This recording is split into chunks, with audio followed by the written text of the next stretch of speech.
Ganun ganda. So, yung mga songs ko nakalagay ko is original and may story behind it siya.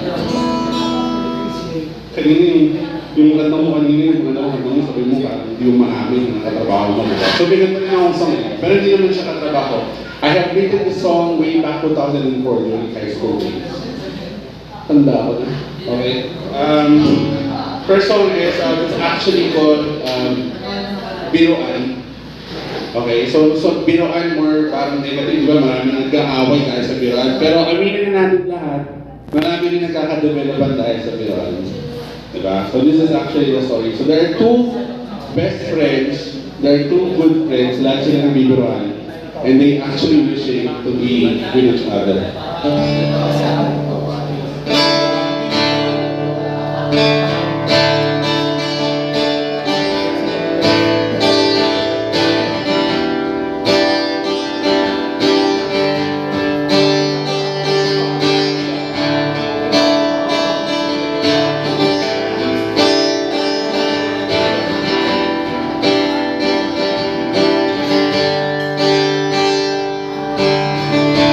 Simula sa kukuhan na uwi sa kulitan, ang ating usapan ay nagkaroon ng kaguluhan. Unti-unting nagkakilala, mula nang nakita, hanggang sa tuwing kasamang barkada, ay simula na ng biruan ng dahil ka. Hindi ko na mawalaya biruan ng dahil dyan. Nagmahal ako na lubusan.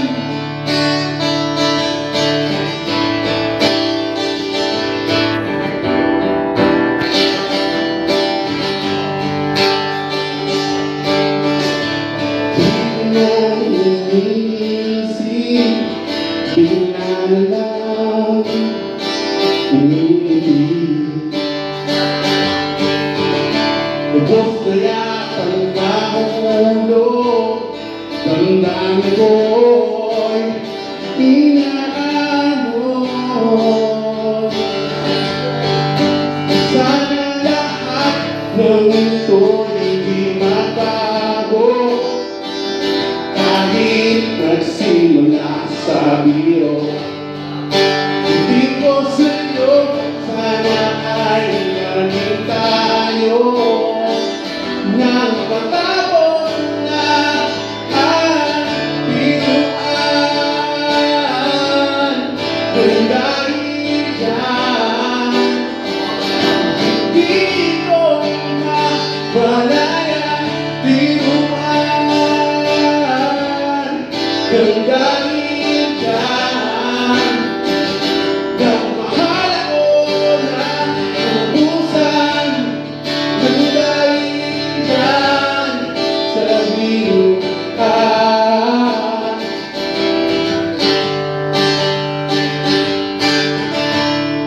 Ng dahil dyan sa biruan.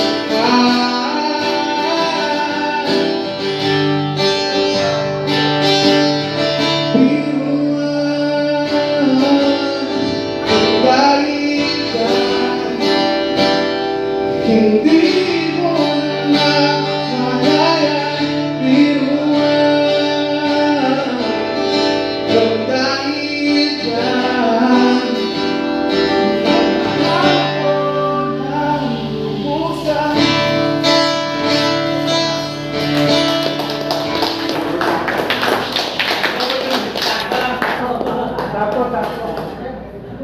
Sakto.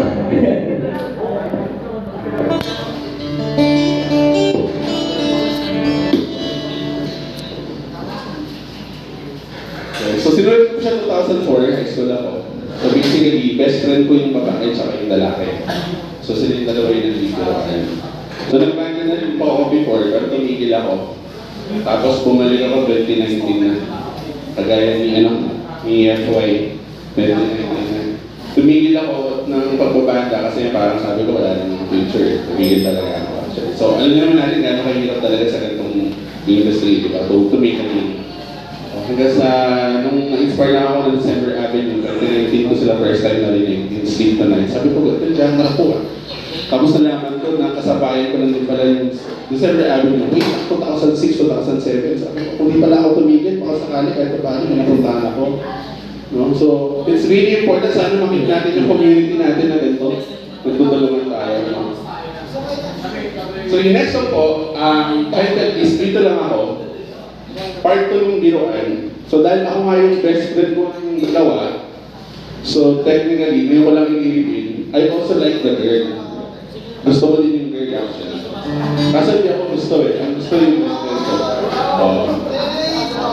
Pero minsan, si Isay Carvajal, minsan.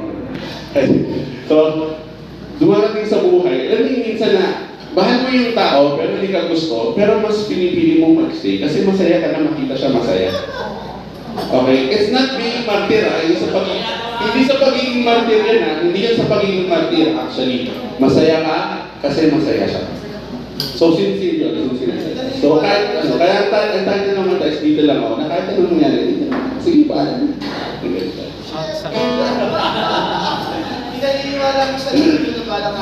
Actually, bata ko talaga ako. Kaso ang hirap i-maintain yung banda. Iba-iba minsan yung character. Hindi ko ma-maintain. May nag-advise sa akin. So kung ako mag-solo, for first time ko lang kung nag-solo na tumugtog. Ang hirap talaga kasi magalang ng kasama. Search ka song, dito lang ako. Ano ba gusto natin?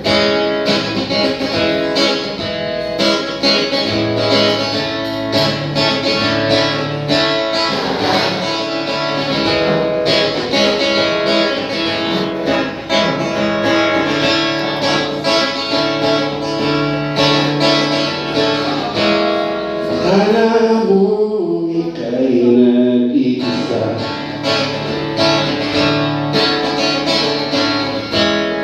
walang kasama at iniwan na.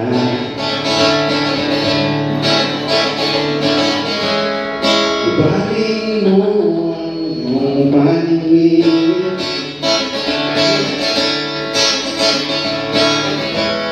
kanina pa ako sa'yong tabi.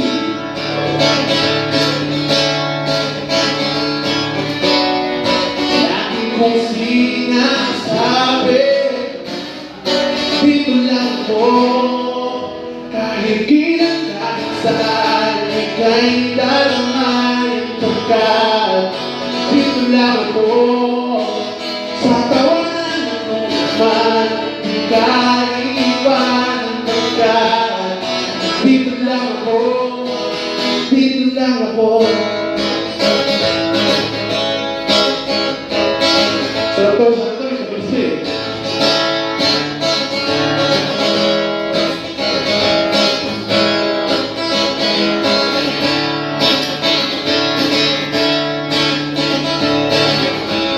iniwan na nila tayo.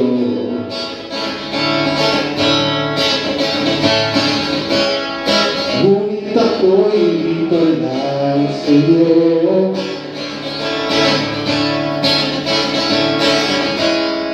Kahit pagtulakan mo palayo,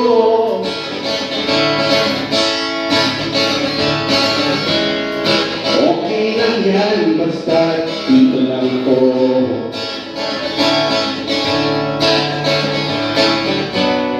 Ang dami mong sinasabi, basta ako, dito lang ako. Di bali na kung makulit, di tayo iwanan ka. Dito lang ako, na hindi ka man wala pang ako sa'yo na. Dito lang ako, dito lang ako. Dito lang ako, dito lang ako.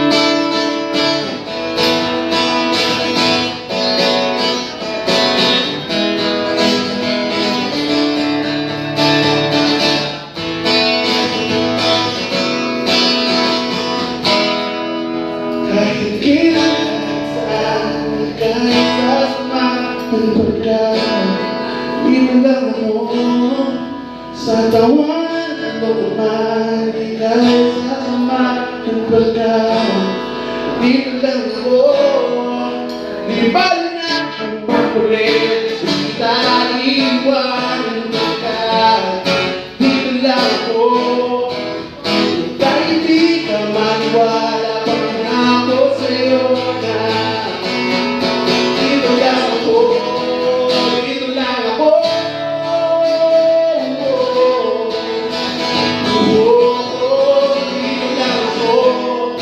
dito lang ako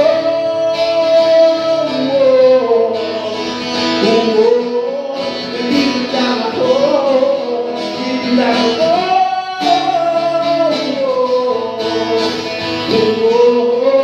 dito lang ako, dito lang ako,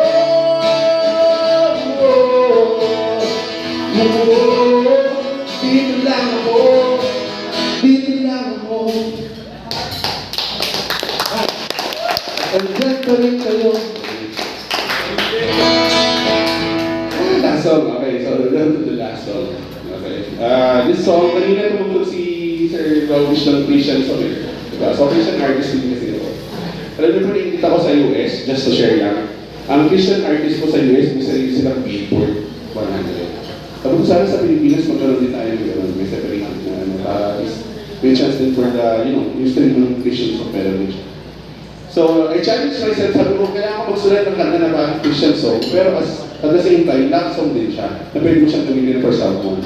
So, in order for me to do that, syempre kailangan medyo hindi ko may lagay sa itang Lord or Diyos or parang double meaning siya. So, this song is entitled Tanging Pangako. It's going to be last for tonight. This one to say thank you to my son. Anak ko po ito, 14 years old, is my eldest. Broken po yan. So, kanina, habang gumaganap po mo, broken po yun. Baka na sa Evelyn na, emotional din. Dito na, naglalagay kita.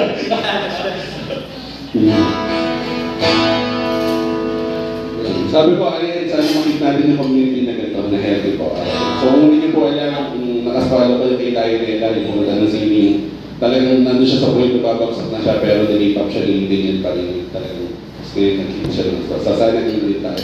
We support each other. And lead each other kapag we're down. Hindi man maging career natin lahat yung music, alam natin yan, kaya pagtanda natin, at least don't give up on playing and singing songs because this is what keep us alive. Bible ko nito sa aking pangako.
At ikaw ay nariyan bawat sandali ay kanilang ilalagay sa puso ng kulay.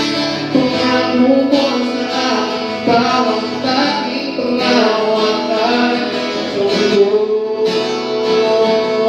sa mundo ito. Nais mo sa akin ay hindi ka magmulayan sa'yo, sa'yo.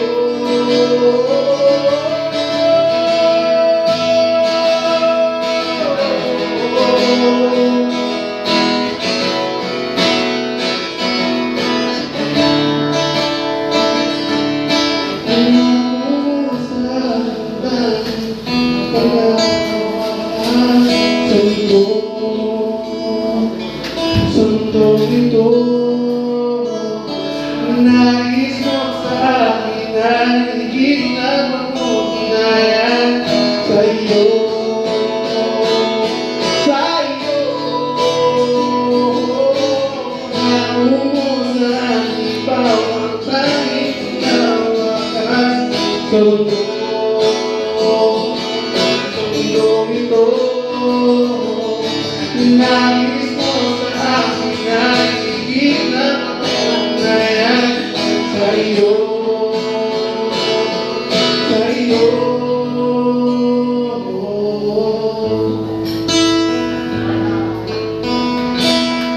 Thank you. Salamat po. Yes. Maraming salamat, TJ Guess. Case, welcome sa KBK. Wala po akong page, yung biroan ko na sa Spotify, pero pakasubscribe naman po sa vlog ko. DJ J's PH, pasubscribe. Yan. Supportahan po natin yung mga music niya sa mga music na. So happy pala na makita ko po kayo isa-isa kasi ang hirap kumuha ng mga pictures nyo. So in-stop ko po bawat isa. Ayan. So ito sa mga naka-private profile, talaga hirap talaga ako kumuha talaga ng picture. Yan. Oo, diba? Ang ganda, pinapogi ko pala lalo sa mga gusto. Nagulat nga ako eh, sa dami nang nag-perform. Sa dami nang mag-perform yung time. Sabi ko, paano yung mapagkakas? Kasi kung una ko, hindi lang yung nasa poster eh. Tapos ang nilabas yung poster, parang, uy, nag-poster, nagsisenyari ng picture. Parang ito, gabi mo. Ayun. So, thank you. Thank you for the Yeah, so, welcome sa KPT Radio sa September. Anyway, speaking of KPT Radio, mag-relaunch po tayo this coming September.